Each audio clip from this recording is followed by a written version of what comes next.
Swollen ring This thing stack? has been Here's an swelling. easy, healthy natural recipe to quickly reduce water And it's retention. really starting to bother me.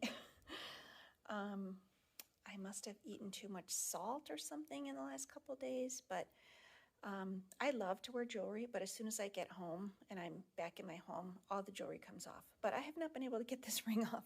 So this is my recipe for natural diuretic that's really good for your digestion and of course as a diuretic. So I'm going to try this out and see if I can get this ring off. This happened to me in the past and this recipe worked. So it's lemon and cucumber and ginger. Of course, I've already cleaned everything with my fresh produce wash, and the lemon and the ginger and cucumber have been sitting in this water for just a little while.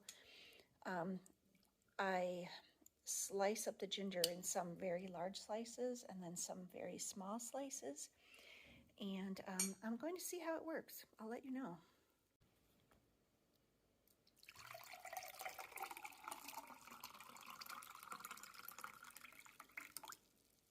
Well, I got my ring off. The lemon, cucumber, ginger water worked.